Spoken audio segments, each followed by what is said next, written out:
Hi! Welcome to Bookbox.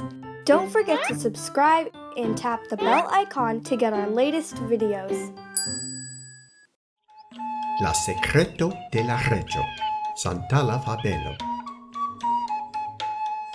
Iam vivis reĝo, kies filo havis orelojn kiel bovo. La reĝo hontis pri li, kaj kaŝis la princon en izolita ĉambro de la palaco. Iom poste alvenis la momento por ke la princo havu la ceremonion de har-tranĉado. La reĝo vokis la reĝan barbiston de alia reĝolando, kaj la ceremonio okazis sekrete. Kiam ĝi estis finita, la reĝo venigis la barbiston al sia persona ĉambro kaj avertis lin. Neniam diru al iu ajn pri la oreloj de la princo. Se vi faros, mi ĵetos vin en la kastelan malliberejon.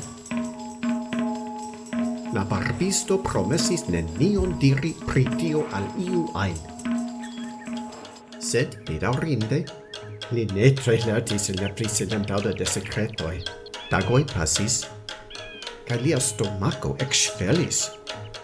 Mi devas diri al iu, aŭ mia stomako eksplodos, pensis la barbisto. Precize tiam bonega ideo venis en lian menson. Li alproksimiĝis al maljuna arbo kaj rapide flustris al ĝi la sekreton.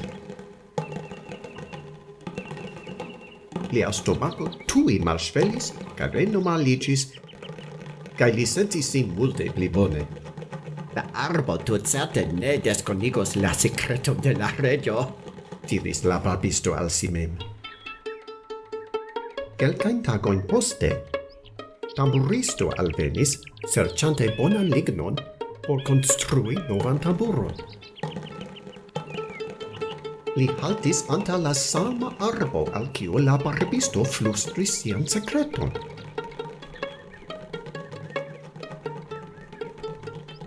Ĝi estas precize tio, kion mi serĉas, li diris al si mem, rigardante la arbon.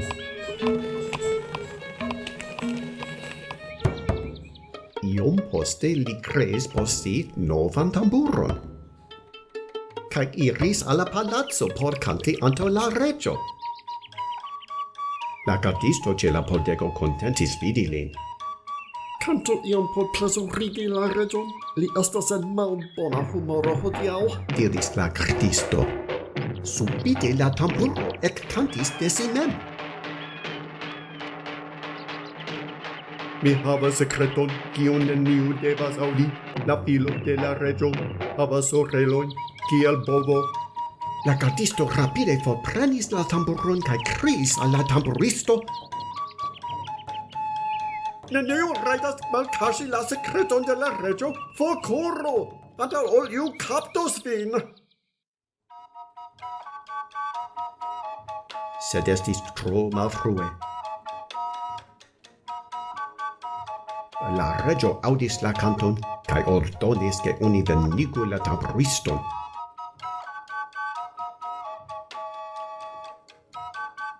La malfeliĉa tamburisto estis trenita en la korton.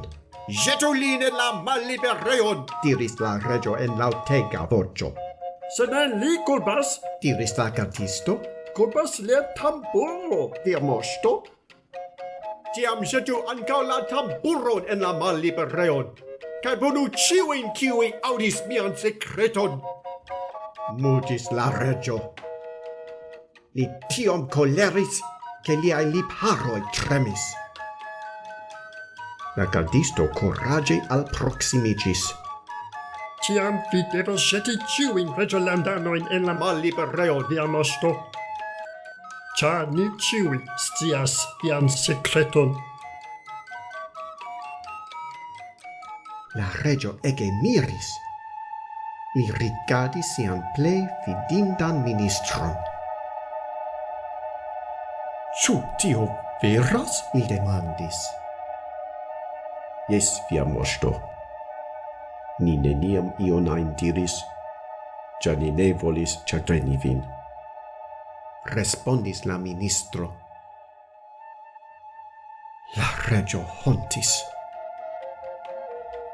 Li komprenis kiom kruela patro li estis, ĉar li kaŝis sian filon dum tiom da jaroj.